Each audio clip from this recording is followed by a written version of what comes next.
अब देखिए जरा कितनी सुंदर चरित्र है। मेरे महाकाल राजा के कथा जो चल रही है उसको आप ध्यान से सुनना कि चंद्रसेन राजा की धर्म पत्नी पूजन का पात्र तैयार कर कर रखती थी, तो राजा चंद्रसेन कहते थे कि इस थाली को इतनी दूर तक मैं लेकर जाऊंगा, उससे अच्छा है तू जल का पात्र मुझे दे दे। कमंडल में जल भरते थे राजा चंद्रसेन, सुंदर स्वर्ण पात्र, और 4 फुट पर राजा चंद्रसेन चले जाते थे। जब चंद्रसेन राजा शिव मंदिर में आते हैं, शंकर जी का जल चढ़ाने आते हैं, तो वहां के जो विद्वत ब्राह्मण होते हैं वो राजा चंद्रसेन के लिए व्यवस्था करते हैं, आसन लगाते हैं, थाली तैयार रखते हैं, बेलपत्री तोड़कर ब्राह्मण देवता लेकर आते हैं, पुष्प तोड़कर ब्राह्मण देवता लेकर आते हैं, मंजरी तुलसी की ब्राह्मण देवता लेकर आते हैं। बहुत ध्यान से सुनना रे मेरे भाई और मेरी बहनों, जितने आस्था चैनल पर कथा सुन रहे हो और जितने लोग इस पावन धरा पर इंदौर की कथा सुन रहे हो, 12 ज्योतिर्लिंग के शिव महापुराण की कथा चल रही है। जिंदगी में जो राजा चंद्रसेन ने पाया आप भी पा सकते हो, पर एक गलती से जरा दूर रहिएगा। वो गलती को जरा हमें समझना है कि हमारी जिंदगी की वो कौन सी गलती है कि महादेव हमसे प्रसन्न नहीं होता। जब किसी का जन्म होता है तो उसके आने की सूचना तू 9 महीने पहले दे देता है। माता के गर्भ में अगर कोई आने वाला है तो उसकी सूचना 9 महीने पहले मिल जाती है कि 9 महीने के बाद में छोरा छोरी आएगा, इसके यहाँ संतान आएगी। तो अपन कितनी तैयारी कर लेते हैं। माताएं उसकी पुराने कपड़े निकाल के गोदड़ी सिल लेती है, फिर छोटा छोटा कपड़ा उन फाड़ फाड़ के वो की पुंथरिया बना लेती है, फिर थोड़ा बादाम काजू और मखाना और गोंद का लड्डू सब तैयार होता है। आधा 1 किलो घी भी रख लेती है संभाल के कि अब बहू को जापा होने वाला है। बोलो रही इंदौर वाली हो, सही है कि गलत? अब परमात्मा से बस इतना जरूर कहना, मेरे महाकाल राजा, तूने जैसे आने की सूचना 9 महीने पहले दे दी, ऐसी हमारी जाने की सूचना 2 घंटे पहले दे देना, तो हम भजन कर दें।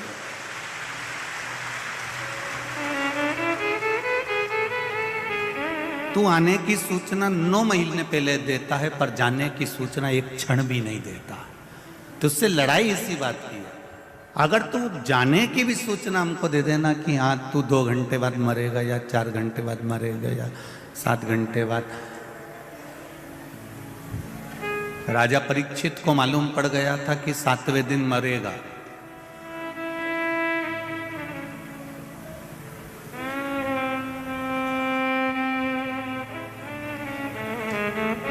दिन पूरा निकल गया, 7वां, राजा परीक्षित नहीं मरा।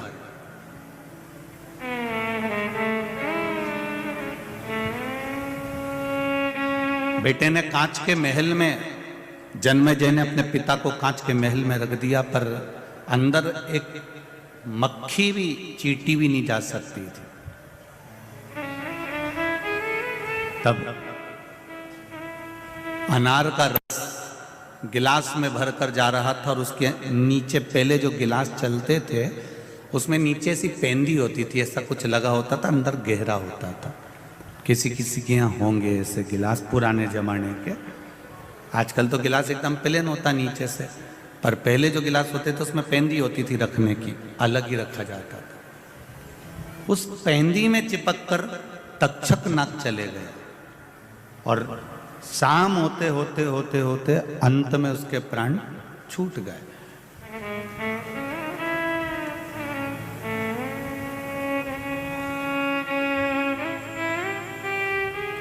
परीक्षित के मन में एक प्रश्न खड़ा हो गया मरते समय। मृत्यु की सैया पर मरते समय परीक्षित ने तक्षक नाग से 3 प्रश्न करे थे, ये श्रीमद् भागवत कहती है। और यदि आप इसको पढ़ना चाहें तो श्रीमद् वल्लभाचार्य द्वारा रचित सुबोधनी श्रीमद् भागवत को इंदौर हवेली जी से आप खरीद लेना, और गोवर्धननाथ मंदिर की हवेली जी से उस किताब को सुबोधनी श्रीमद् भागवत को पढ़ना, उसमें मिल जाएगा। 3 प्रश्न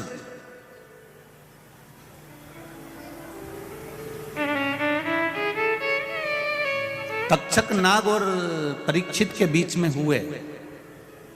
उसमें सबसे पहला प्रश्न परीक्षित ने तक्षक नाग से कहा कि तुम मुझे दिन भर निकल गया और इसके बाद में अब मुझे डसने आए हो, उसका कारण क्या है? तो तक्षक नाग ने कहा, ये संपूर्ण बनाने वाला काल, घड़ी, पल, नक्षत्र, समय सब कुछ मेरे महादेव ने बनाया है, इसलिए उसका नाम महाकाल है, इसलिए उसको लोग महाकाल कहते हैं।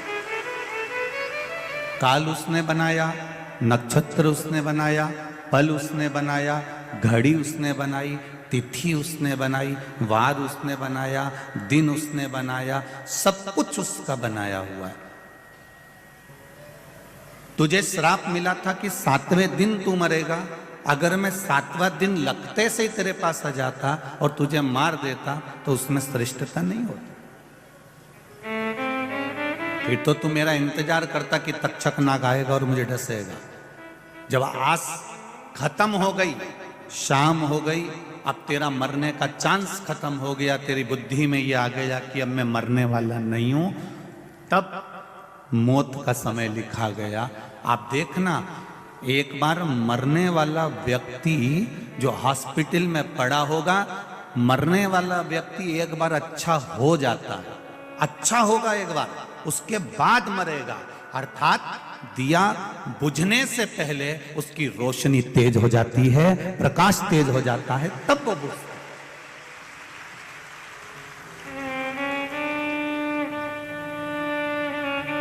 दिया बुझने से पहले उसका प्रकाश, उसकी रोशनी तेज हो जाएगी, बत्ती पूरी जल जाएगी, बहुत तेज हो जाएगा प्रकाश, तब वो बुझेगा, तब वो शांत होगा।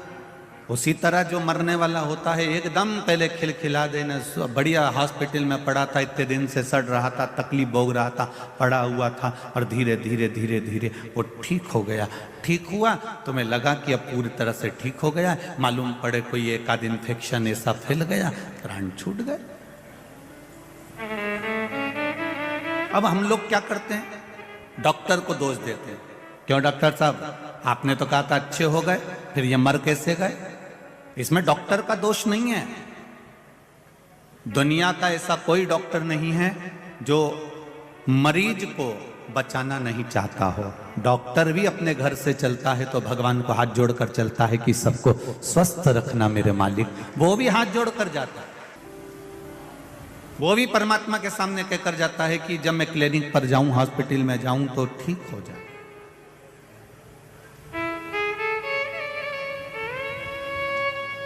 जितने पुलिसकर्मी थाने में जाते हैं, कोतवाली में जाते हैं, ऑफिस में जाते हैं, ये भी भगवान के आगे हाथ जोड़कर जाते हैं, प्रभु ऐसी कृपा करना, हमारे क्षेत्र को आप सुरक्षित रखना, कोई उपद्रव मत करना, आनंद में रखना, कभी बुरा नहीं चाहिए।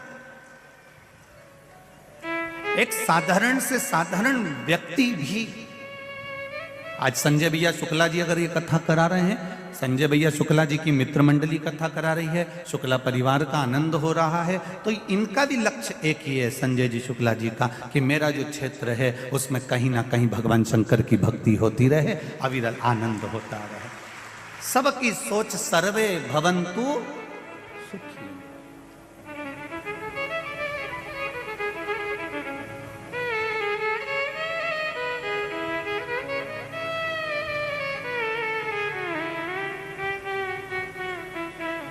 भगवान से प्रार्थना करते रहना कि तूने आने की सूचना 9 महीने पहले दी है तो जाने की सूचना भी 9 मिनट पहले दे देना, 9 घंटे पहले दे देना, 9 मिनट पहले दे देना, 9 सेकंड पहले दे देना। अगर तू मेरी जाने की सूचना दे देगा तो इतना विश्वास है कि मैं भी भगवान की भक्ति में डूब जाऊंगी, राम नाम लेकर तेरे धाम चली जाऊंगी। आने की सूचना तो वो देगा, उसकी जवाबदारी है कि मैं आ रहा हूं, भेज रहा हूं, सूचना पे सूचना दी उसने।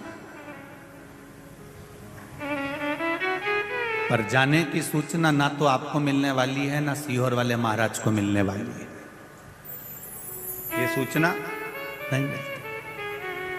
हाँ, कहीं का और पहुंचा हुआ हो तो उसको जरूर मिल सकती है कि वो बता सकते हो कि आप और हम कब जाएंगे, तो ये बात दूसरी। कहीं का विद्वान हो बहुत प्रबल, पर मेरे महाकाल से ज्यादा, उस महाकाल से बढ़कर दुनिया में कोई कालाधिपति पैदा ही नहीं हुआ, ये मेरा विश्वास कहता है। जो भाग्य में रच दिया है उस भाग्य को कोई पलट नहीं सका। माता जानकी जी और राम जी के विवाह की आज वर्षगांठ है, आप सबको बधाई है, बहुत बहुत। अब जरा विचार करिएगा, माता जानकी का विवाह करने से पहले, राम जी का विवाह करने से पहले कितनी लग्न पत्रिका लिखी होगी, कितना मुहूर्त जांचा गया होगा, कितना कितना मुहूर्त निकाला गया होगा। उसके बाद भी माता जानकी को वन वन डोलना पड़ा। ये ललाट पर लिखा था, भाग्य पर लिखा था। राम जी को राजा बनने से पहले मुहूर्त निकाला गया था, बड़े बड़े तीर्थों का जल लाया गया था, तीर्थ जल लेकर आए, मुहूर्त निकाला गया, सारे विद्वान बैठे और मुहूर्त निकालकर राज तिलक होने की तैयारी थी, पर ललाट पर वनवास लिखा हुआ था।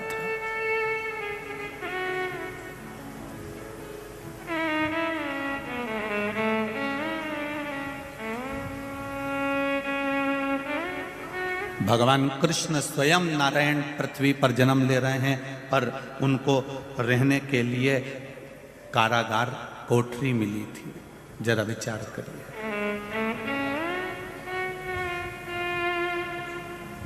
द्वारिका का राज्य भी मिल गया तो सुख नहीं भोग पाए बहुत।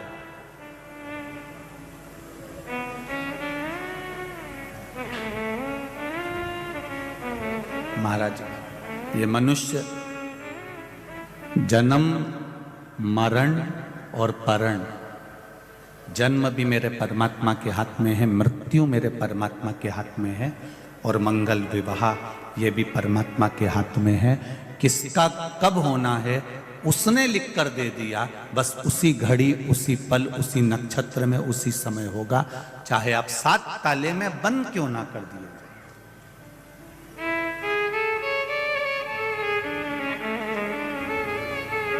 उसने लिख दिया तो लिख दिया। कितने लड़के देखे तुम लोगों के लिए, तुम्हारे माता पिता ने कितने लड़के देखे। अपने अपने घर की बेटियों का जरा विचार करिए, जितनी माताएं बैठी हैं, जितने पुरुष बैठे हैं, अपने घर की बेटी का विचार करिएगा। कितने लड़कों की खबर आई और तुम्हारे लड़कों के लिए कितनी लड़की की खबर आई। कोई ने मामा ने बताया, ना मौसी ने बताया, ना काका जी ने बताया, ना बाजू वाले ने बताया, कितना लड़का लड़की देखा। आखिरी में किस्मत में यही लड़का लिखा था और किस्मत में यही बहू लिखी थी। इतना देखने के बाद, और तुम्हारे जैसा देखने वाला जो सब्जी का ठेले पे से आलू हो या चाहे टमाटर हो 25 बार छाट छाट के लाए, तो लड़की के लिए लड़का क्या तुम छाट के नहीं लाई हो, और लड़के के लिए लड़की तुम छाट के नहीं लाई हो। जरा विचार करो, एक छोरे के लिए बहू ढूंढने गई तो 50 बार विचार करा, नी की नाक लंबी है, नी ये अच्छी दिख रही है, नी ये सांवला कलर है, कोई बात नहीं, छत तो अच्छी है, बढ़िया है, जोरदार है, परिवार अच्छा है, कुटुंब अच्छा है, इनके माता पिता अच्छे हैं, बड़े संस्कारी थे, सब छाट के लेके आई थी। पर तुझे क्या मालूम था कि आते सी चंद्र घंटा हो जाएगी? तेरे को क्या मालूम था? आई तो अच्छी थी, जोरदार थी।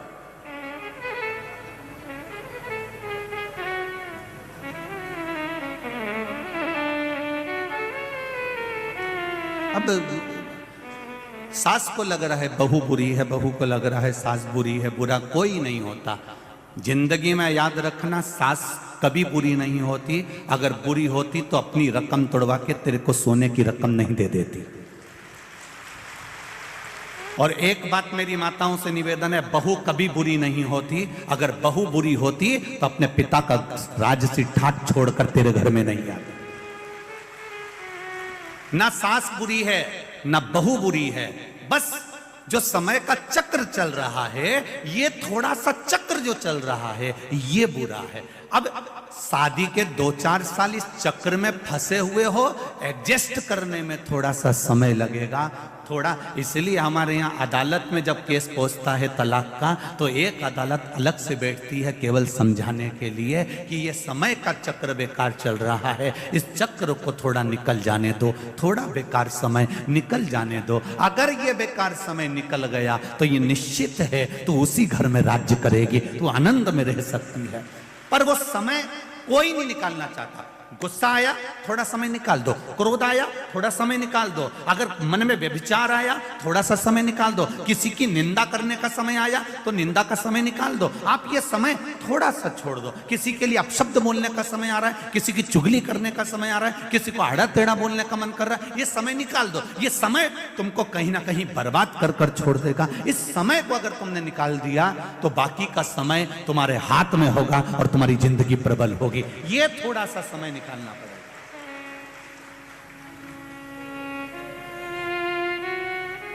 हम समय निकालना नहीं जानते। बहू ने कुछ बोला, तुमने पलट कर जवाब दे दिया। सास ने कुछ बोला, बहू ने पलट कर जवाब दे दिया। कभी विचार तो कर। बहू से भी निवेदन है कि कभी विचार करो, क्या सास बुरी है? नहीं, बुरी होती तो शादी में नाचती नहीं, मेहंदी नहीं लगाती, तेरे पाँव की नाप के चप्पल नहीं लाती, पूछ पूछ के हाथ की चूड़ी का गाला बनवा के सोने की चूड़ी बनवा के लाई।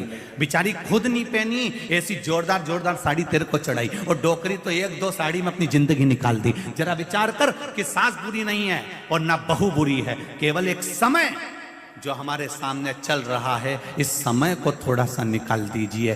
बुरा बोल रही है ना, बोलने दो, अपन को समय निकालना है, कोई बात नहीं, समय निकाल दो थोड़ा सा। वो अपशब्द बोल रही है, तुम प्रसन्न होकर समय निकाल दो। बहू ने कुछ कह दिया, सास से निवेदन है तुम अपना मन कहीं भगवान की भक्ति में लगा, थोड़ा सा समय निकालो। ये समय अगर निकल गया तो तुम्हारे बेटे का, बेटी का घर नहीं टूटेगा और वो घर संभल जाए।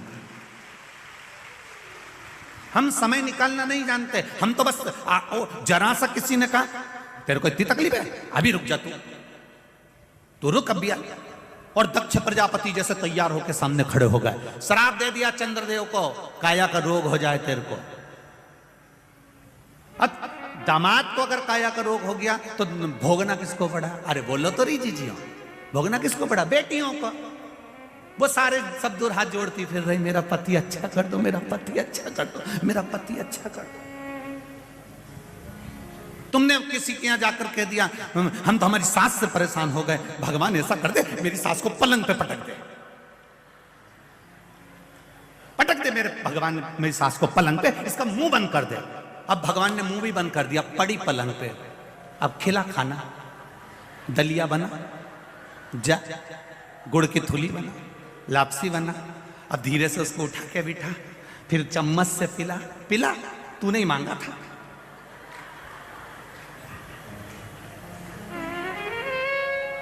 बल्कि भगवान से कहो, भगवान मेरी सास की इतनी लंबी उम्र करना, भगवान मेरी बहू को इतना खुश रखना, इतनी उम्र देना कि हमारी भी उम्र लग जाए। क्यों? अगर सास घर में रहेगी तो मैं कथा सुनने चली जाऊंगी, ताला लगाने की जरूरत नहीं पड़ेगी।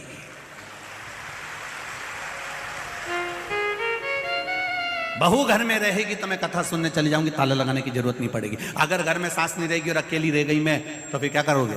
ताला लगा के आना पड़ेगा, डर भी लगा रहेगा। वो आएंगे, सब्जी कौन लाएगा, रोटी कौन लाएगा, बच्चे स्कूल से आने वाले होंगे। अगर घर में सास है तुम आराम से मॉल घूम रही हो, तुम्हें कोई फर्क नहीं पड़ रहा क्योंकि डोकरी घर पे बैठी है।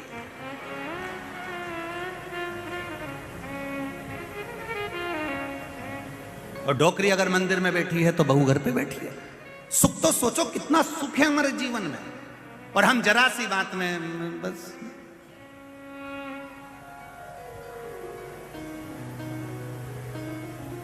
एक बेटी बड़ी दुखी हो गई, डॉक्टर की बेटी थी, उसने बड़ा, वेद जी की बेटी थी, वेद जी से जाकर कहा पापा मैं मेरी सास से बड़ी दुखी हो गई, इसको तो मर जाना चाहिए। वेद जी ने कहा बेटा इतनी सी बात, मैं तेरे को पुड़िया बना कर देता हूं, 4 महीने के अंदर तेरी सांस निकट जाएगी। बस तुझसे एक निवेदन है, 4 महीने तू अच्छे से सेवा करना, चुप रहना, उसके सत्कार करना। वो इतनी लड़ती है, मैं क्या सत्कार करूं? तू तो सत्कार कर ले, तुझे मालूम है 4 महीने बाद मरने वाली है। 4 महीने की पुड़िया वेद जी ने बनाकर दे दी, इसने खाने में मिलाकर खिलाना चालू करा। ये सास गाली देती, ये कुछ जवाब ही नहीं देती, क्योंकि इसको तो मालूम है डोकरी 4 महीने बाद निपट जाए। बोले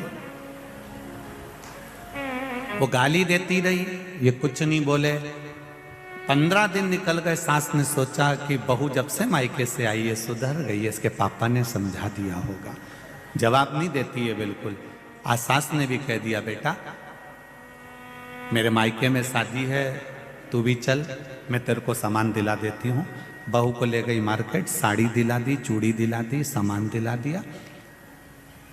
बहू पुड़िया देती रही। 1 महीना निकल गया।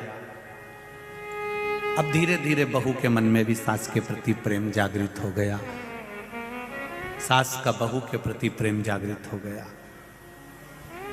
2 महीना पुड़िया खिलाते हो गए। 3रा महीना जब लगा, बहू अपने पापा के घर गई। पापा मेरी सास को मैं मरता हुआ नहीं देखना चाहती, उसको और उम्र बढ़ा दे, ऐसी कोई औषधि दे, ऐसी कोई औषधि दे दो जिससे मेरी सास की उम्र बढ़ जाए। मैं उसको मारना नहीं चाहती, उसके जैसी तो कोई है ही नहीं। पापा, वो अपशब्द कहती थी, पापा आपने मुझे पुड़िया देकर चुप करा दिया।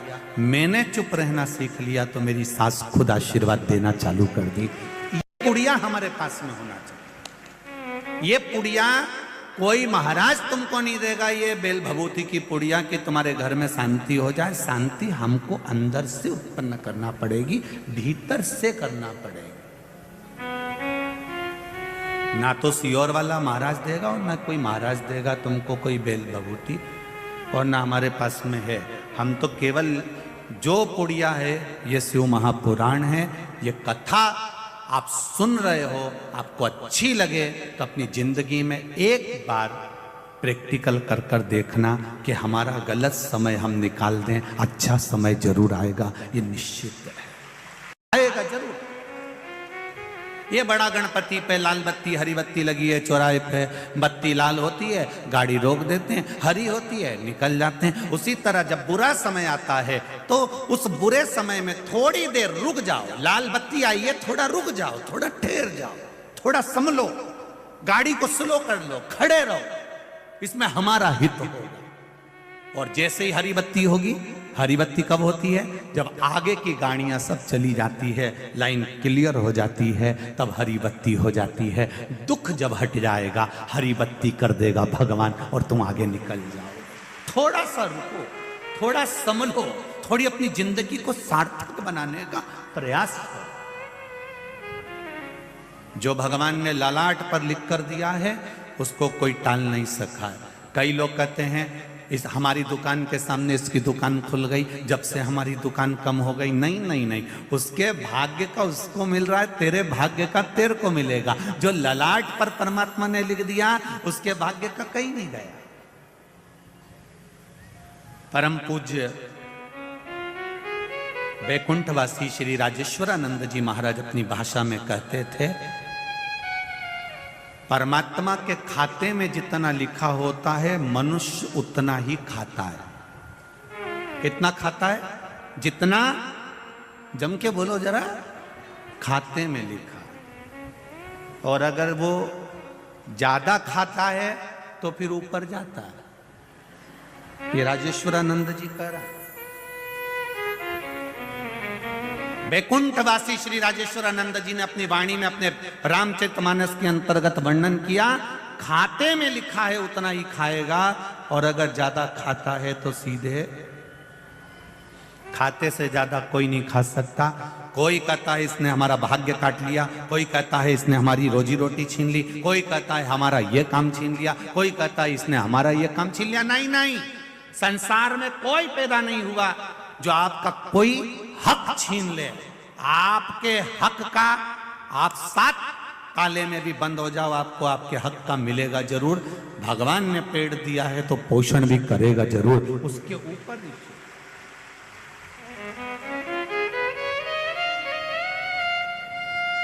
सुख लिखा होगा सुख मिलेगा, दुख लिखा होगा दुख मिलेगा।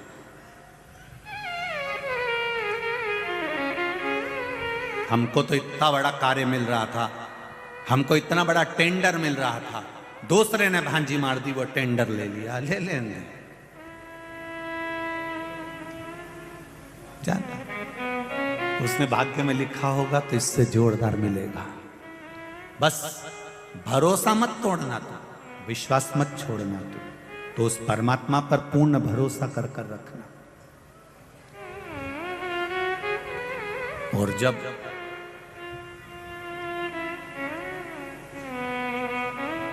हम परमात्मा पर भरोसा कर लेंगे तो ये जिंदगी की सार्थकता है कि हमारे कार्य सफल हो। कोई कहता है हमको अंग्रेजी आती है, कोई कहता है मेरे को 2 भाषा आती है, कोई कहता है मेरे को 3 भाषा आती है, कोई कहता है मुझको हिंदी आती है, कोई कहता है मुझे तमिल आती है, कोई कहता है मुझे मराठी आती है, कोई कहता है मुझे संस्कृत आती है, कोई कहता है मुझे इंग्लिश आती है, कोई कहता है मैं फारसी भाषा बोल लेता हूँ। पर निवेदन केवल इतना सा होगा, दुनिया के लोग कोई सी भी भाषा बोलें, आप मेरे शंकर को जो समझ में आ जाए वो प्रेम की भाषा सबसे बोलो, शिव को प्रिय लगना चाहिए।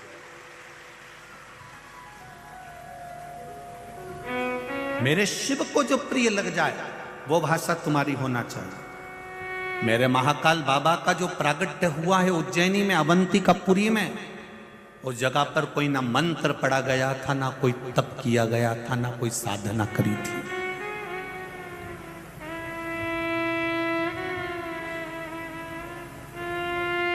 ना कोई साधना थी, ना कोई तप था, ना कोई मंत्र था, ना कोई तंत्र था। केवल एक 6 वर्ष का लड़का था और शिव थे, उसके सिवाय कुछ नहीं।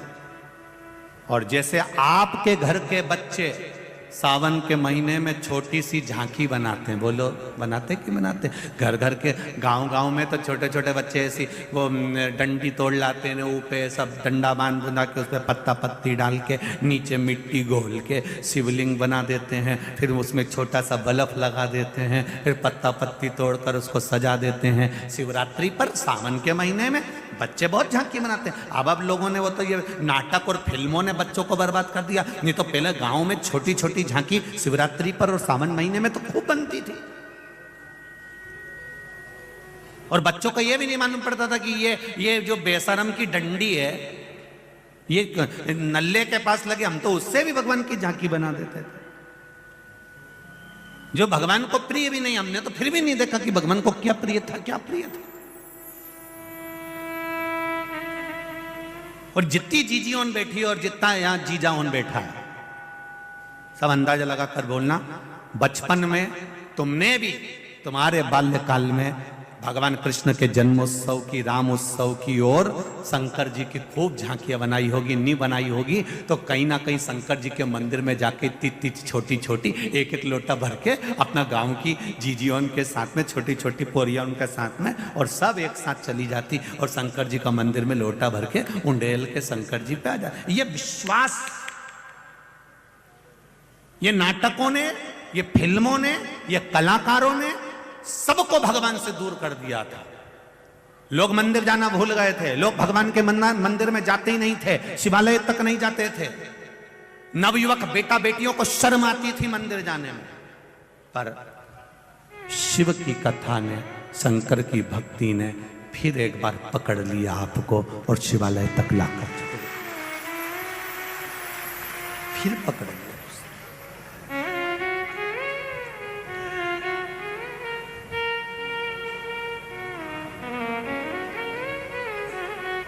कितना शिव की भक्ति, कितना अनुमोदन। कोरोना के पहले और कोरोना के बाद में, ये कोरोना से जो आप लोग टीवी पर कथा सुन रहे हैं उसके पहले का समय देखिएगा। जिन जिन के घर में अभिषेक भी होते थे तो साल में एकाध अभिषेक हो जाता था तो हो जाता था। अब लोगों के मन में इतना भाव जागृत हो गया कि कम से कम प्रदोष में या शिवरात्रि पर या कभी ना कभी वो ब्राह्मण देवता को बुला ही लेते हैं, और एक आध दो अभिषेक साल में जहां एक होते थे वहां दो तीन हो ही जाते हैं। ये क्रम शिव भक्ति का जो जागृत हुआ है, उसका एक आनंद हमारे जीवन में अपने आप मिला, अपने आप प्राप्त हुआ, और उसका जो फल है, उसका जो रसतत्व है, वो जीवन को सुख देने वाला, उसकी जो भक्ति है वो हमारे जीवन में एक आनंद की लहर देने वाली। शिव कथा कह रहे हैं, भगवान शंकर की पावन कथा कहती है, एक छोटा सा बच्चा जिसके जीवन में ये उसको ज्ञात नहीं है कि कौन सा फूल भगवान को चढ़ता है, कौन सी पत्ती भगवान को चढ़ती है, किस तरह से जल चढ़ता है, बस वो तो एक अनायास भाव में चढ़ाता है और शिव प्रकट हो जाता है। शनि महाराज ने तप करा तो काशी का शिवलिंग का निर्माण करा, चंद्रदेव ने तप करा तो सोमनाथ के शिवलिंग का निर्माण करा, नर्मदा जी ने तप करा, राजा मानधाता ने तप करा तो ओमकारेश्वर का शिवलिंग का निर्माण हुआ, भगवान कृष्ण ने तप करा तो ओम नागेश्वर शिवलिंग का निर्माण हुआ, पांडवों ने तप करा, नर नारायण ने तप करा तो केदारेश्वर शिवलिंग का निर्माण हुआ, बड़े बड़े शूरवीरों ने तप करा, भीम ने तो भीमाशंकर का निर्माण हुआ, गौतम बाबा ने तप करा तो त्र्यंबकेश्वर का निर्माण हुआ, रावण ने तप करा तो वैद्यनाथ जी का निर्माण हुआ। एक एक शिवलिंग का दर्शन करिए, किसी शिवलिंग में आपको यह नहीं मालूम पड़ेगा कि एक विधवा नारी का बेटा 4 से 5 वर्ष का शिव जी की मिट्टी का निर्माण कर कर और उस पर हरके से जल चढ़ा रहा है, हर कोई सा फूल चढ़ा रहा है, मंत्र भी नहीं आता, केवल बड़बड़ बड़बड़ कर रहा, मुख में उंगली रख ली और अड़ चिल्ला रहा, 5 वर्ष का बेटा, और शंकर भगवान महाकाल के रूप में प्रकट हो जाते हैं। यह दुनिया का पहला ज्योतिर्लिंग है।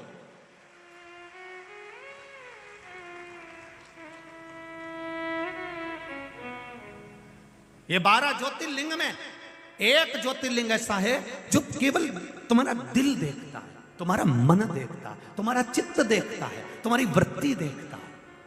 किसी ज्योतिर्लिंग में भगवान के नयन नहीं बनाए जाते, किसी ज्योतिर्लिंग में भगवान की मूंछ नहीं बनाई जाती, किसी ज्योतिर्लिंग में भगवान का चेहरा नहीं बनाया जाता, पर यह ज्योतिर्लिंग में भगवान का चेहरा भी बनता है।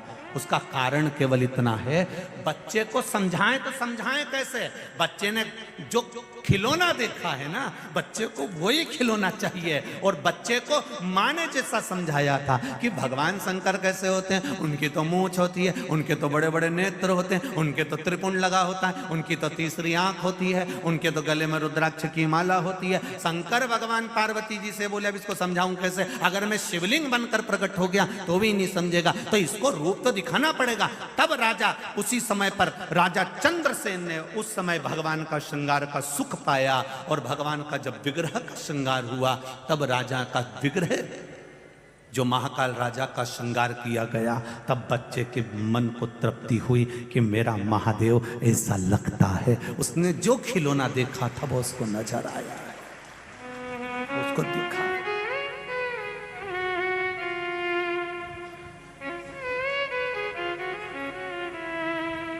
उस बच्चे ने शिव जी से नेत्र मिला लिए थे। नहीं,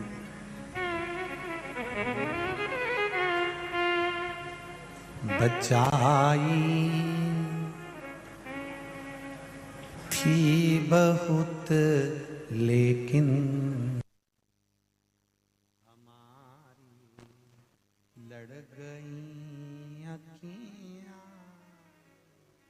बहुत प्रयास करा कि भगवान से नैन ना लड़े तो भी लड़ जाते।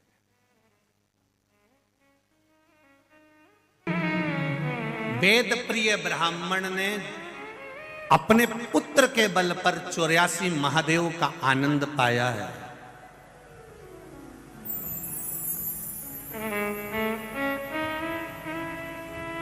चौरासी महादेव का आनंद पाया।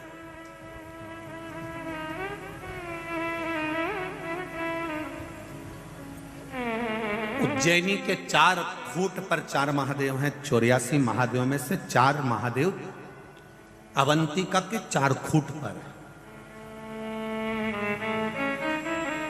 जब मां क्षिप्रिया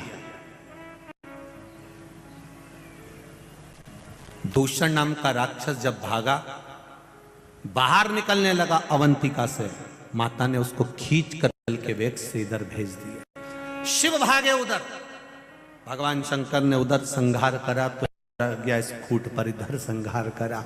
4 खूंट पर 4 महादेव, 84 महादेव में से 4 महादेव 4 खूंट पर हैं और 80 जो महादेव हैं वो भीतर अवंतिका में विराजमान है। समय आया, अवंतिका के राजा हो गए राजा चंद्रसेन।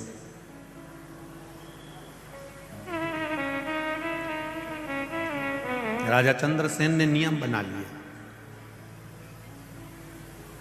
ये ब्राह्मणों की देन,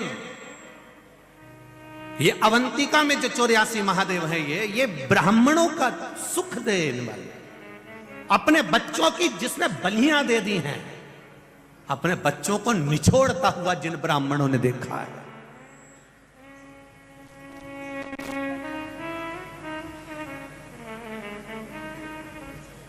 ये 84 महादेव वो ये पूंजी है उज्जैन में रहने वाले, अवंतिका में रहने वाले और पूरी भारत की भूमि पर रहने वाले ब्राह्मणों की पूंजी है 84 महादेव।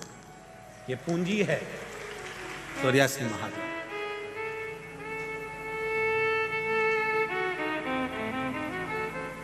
कितना सुंदर कहा है स्कंद पुराण में और लिंग पुराण के अंतर्गत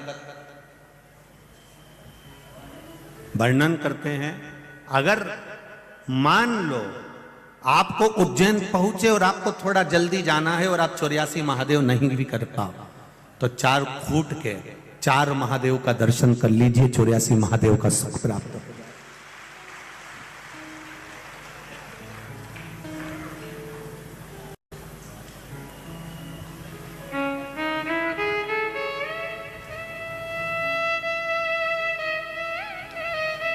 उज्जैन गोपाल मंदिर के पुजारी जी आदरणीय रामचंद्र जी भार्गव या शर्मा लिखते हैं, महाराज जब पूर्व में 84 महादेव हमने करे, उस समय पर जब वो एक एक महादेव का जो वर्णन करते थे,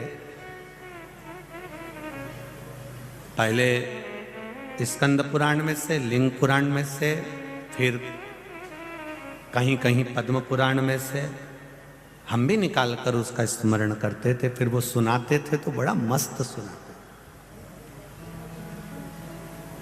बड़ा आनंद। 4 खूंट पर 4 महादेव विराजमान है। राजा चंद्रसेन ने नियम बना लिया, नगर का राजा अगर भक्ति में लगा हुआ है, नगर का राजा शिव भक्ति में लगा हुआ है, राज्य का राजा अगर भगवान की आराधना में लगा हुआ है, तो यह विश्वास मानकर चलना कि दुनिया में किसी राज्य का राजा उस राज्य पर आक्रमण करने से पहले 50 बार सोचेगा।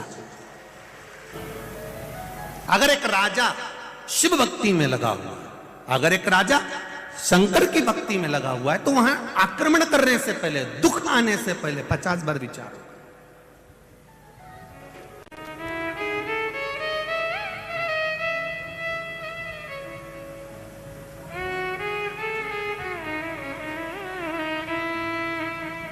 आपकी शिव भक्ति की प्रबलता होना चाहिए।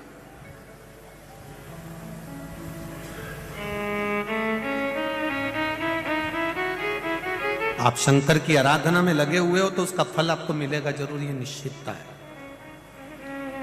राजा चंद्रसेन ने नियम बना लिया कि मैं 84 महादेव भले ना जा पाऊं, महीने में एक बार 84 महादेव कर लूंगा, पर 4 खूंट पर जो महादेव विराजमान हैं, 4 जगह पर जो शिव बैठे हैं दूर दूर खूंट पर, मैं उनका दर्शन करूंगा।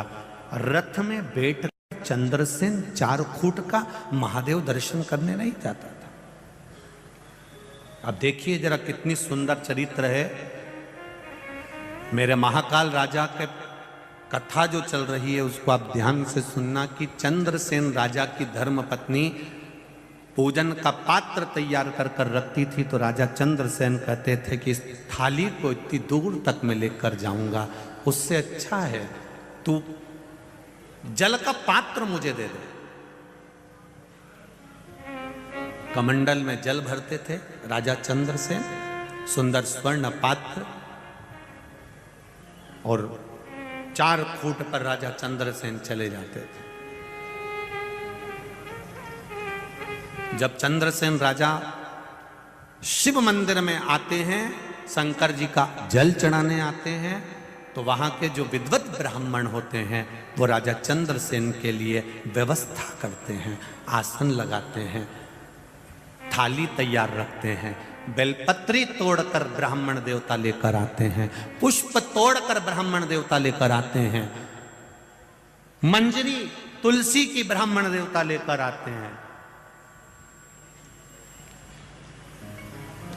बहुत ध्यान से सुनना रे मेरे भाई और मेरी बहनों, जितने आस्था चैनल पर कथा सुन रहे हो और जितने लोग इस पावन धरा पर इंदौर की कथा सुन रहे हो, 12 ज्योतिर्लिंग के शिव महापुराण की कथा चल रही है।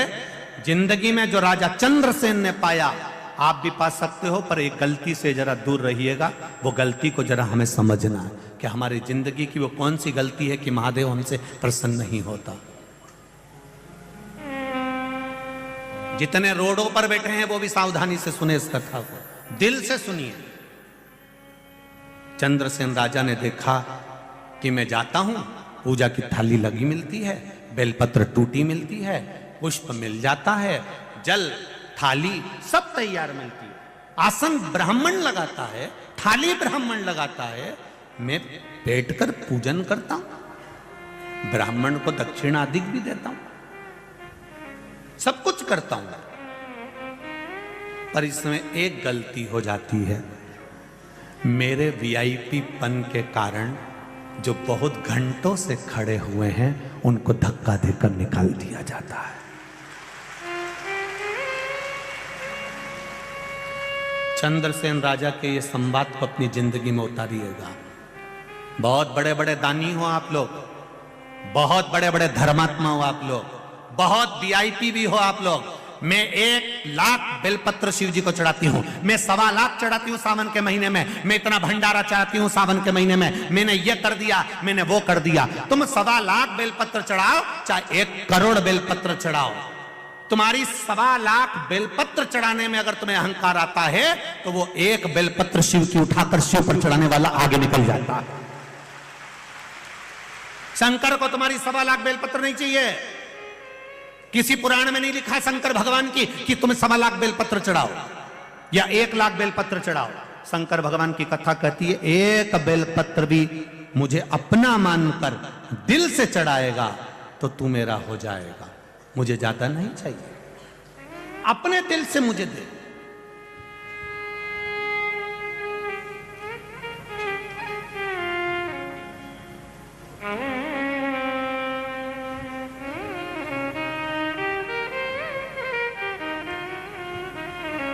अपने दिल से उस परमात्मा का भजन करिए, वो देगा। आप कितने भी वीआईपी हो, आप कितने भी ऊंचे पद पर बैठे हो, परंतु आप कितनों को कूच कर, कितनों को हटाकर फिर आप भगवान के पास तक पहुंचे हो। अब इतने जो पहले से खड़े हुए हैं, पहले से मन लगा कर बैठे हैं, दिल लगा कर बैठे हैं, उसको कष्ट देकर यदि आप शिव तक पहुंच भी जाओगे, शंकर नहीं मिल सकता, शिव नहीं मिल सकता।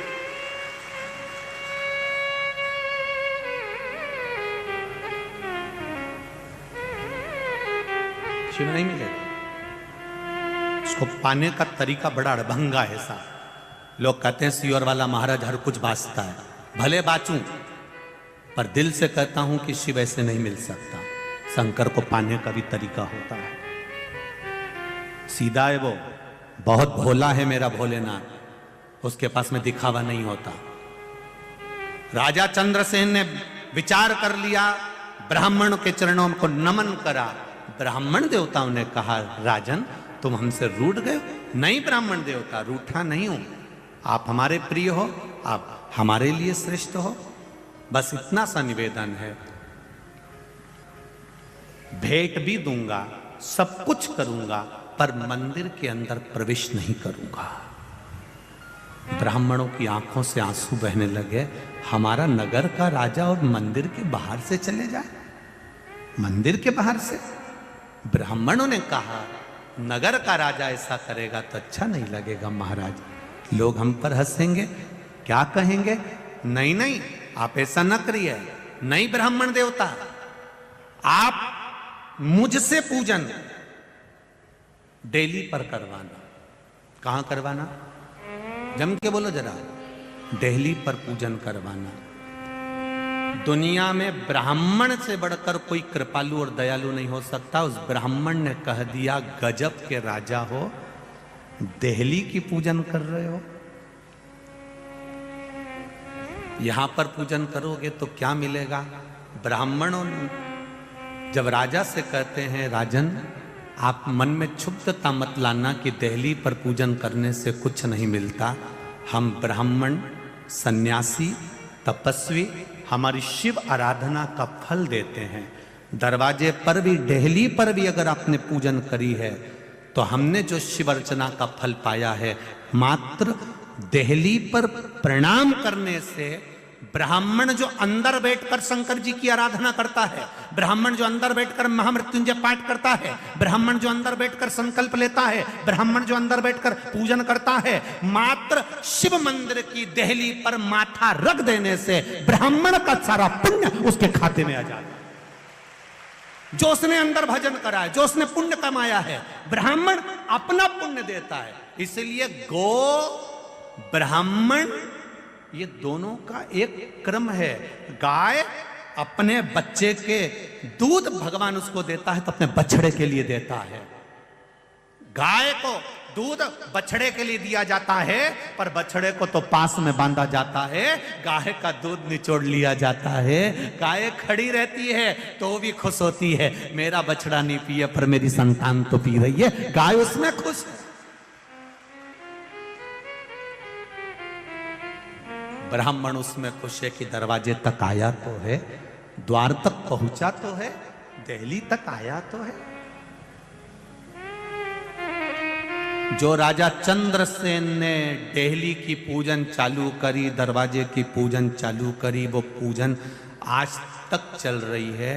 जब नए मकान का मुहूर्त होता है तो पूरे मकान में कंकु चावल नहीं छीटे जाते हैं, और तुम्हारे इंदौर में छीटते हो तो बता दो।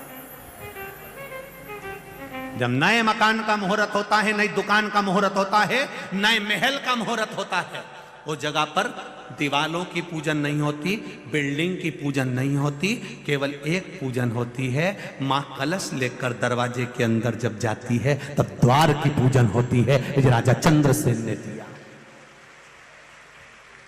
ये राजा चंद्रसेन ने, उज्जैनी नरेश ने दिया है हमको, कि केवल दरवाजे की भी पूजन, देहली की भी पूजन हो गई तो उससे बढ़कर कुछ सुख नहीं है, उसमें प्रवेश हो गया। मेरी माताएं जब घर छोड़कर जाती हैं अपने मायके के लिए तो देहली को प्रणाम कर कर जाती हैं। बोलो री जी सही है कि गलत है? जब अंदर आती हैं तो देहली को प्रणाम करती हैं। बच्चा घर में जन्म लेता है, अंदर प्रवेश करेगी तो देहली को प्रणाम करेगी, कहीं जाएगी तो देहली को प्रणाम करेगी। कोई माता ऐसी नहीं होती जो घर की दीवारों को माथा रोकेगी, वो करे तो देहली को प्रणाम करेगी, देहली को, चौखट को प्रणाम करेगी, तो चौखट को प्रणाम। चंद्रसेन ने नियम बना लिया। ये नियम जितने लोग आस्था चैनल पर कथा सुन रहे हैं, जितने लोग फेसबुक यूट्यूब पर कथा सुन रहे हैं, जितने इस पंडाल में कथा सुन रहे हैं, और चारों तरफ रोड पर बैठकर जितने लोग कथा सुन रहे हैं, उनसे केवल निवेदन करूंगा, आप शिव के मंदिर अंदर नहीं जा सकते, बहुत जल्दी है आपको जाने की, ऑफिस जाने की, दुकान जाने की, तो शंकर के मंदिर के वहां गाड़ी को रोको और इस माथे को शिव के सामने झुका दो, उसमें पूरा फल प्राप्त हो, पूरा फल। वो गवर्नमेंट के जितने भी ऑफिस है उसमें जाके देखना, सील होती है, सील, ये सब सील होती है, उस सील में उल्टे अक्षर लिखे रहते हैं, लिखे होते हैं, उल्टे लिखे होते हैं, और उसको लगा दो तो सीधे हो जाते हैं। बस यही कि यही अपना जिंदगी है। अपने भी ये सिर स्टाम्प है, सील है, इसमें कई चीजें उल्टी लिखी है कि तेरे जीवन में एक्सीडेंट होगा, तेरे जीवन में दुख आएगा, तेरे जीवन में ये होगा, जो उल्टा लिखा है इसको ले जाके मैं ठप्पा लगा, जैसे ही ठप्पा लगा सीधा हो गया, उल्टे से सुलटा सीधा। अब ब्रह्मा जी भी सोच में पड़े रहेंगे, क्यों रे ये कमलाबाई के यहाँ तो मैंने लिखा था कि ये दुख आएगा, तो ये कमलाबाई का ये साल में इतना दुख आना था, ये कहाँ गया? कि कहीं नहीं गया, कमलाबाई ने शिव पुराण सुन ली और वो शंकर जी के मंदिर चली गई और रोज शंकर जी की देहली पर पांव पड़ के आए, तो जो उल्टा था सीधा हो गया, सुलट गया। सब कमलाबाई चतुर हो गई। जितनी कमला बैठी हो बुरा मत मानना रही। सीधा चंद्रसेन ने विचार कर लिया, मंदिर की देहली पर आऊंगा। प्रणाम करते, देहली पर प्रणाम करते। अब भगवान विष्णु के द्वारपाल थे जय विजय, शंकर भगवान के मंदिर के द्वारपाल था वीरभद्र, अब शिव जी के मणिभद्र, शिव जी का जो द्वारपाल है वो मणिभद्र जो दरवाजे पर रहता है।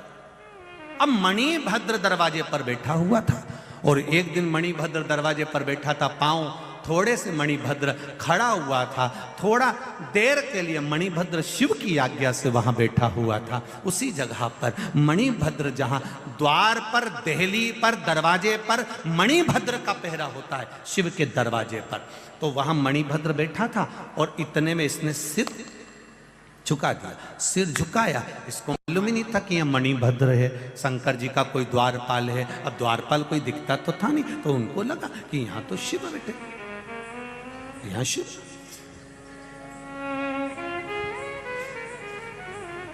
मणिभद्र बैठा।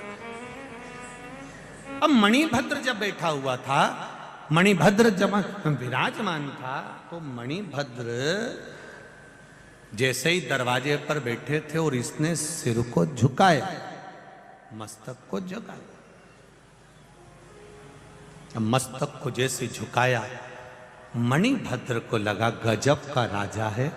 दुनिया के लोग मंदिर के अंदर जाकर प्रणाम करते हैं, दुनिया के लोग मंदिर के अंदर जाकर नमन करते हैं, ये अवंतिकापुरी का राजा चंद्रसेन तो दरवाजे पर नमन करता है। मणिभद्र खुश हो गया। मणिभद्र ने कहा, राजन ले, तुम्हारी पूंजी मैं तुम्हें देता हूं।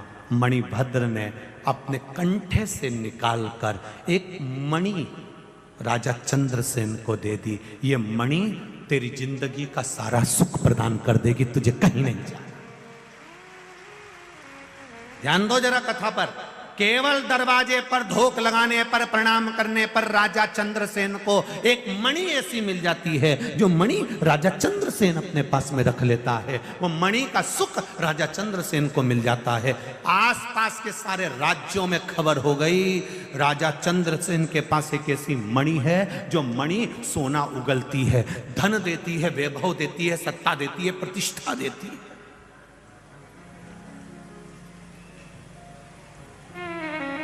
वो मणि सोना दे रही है, वो रतन माणिक मोतियां दे रही है। अब तो राजा चंद्रसेन के ऊपर आसपास के जितने नगर के लोग थे, राज्य के लोग थे, वो आपस में राजा हों सब तिल मिला उठे। और आपको कथा में कहा था, पत और पतंग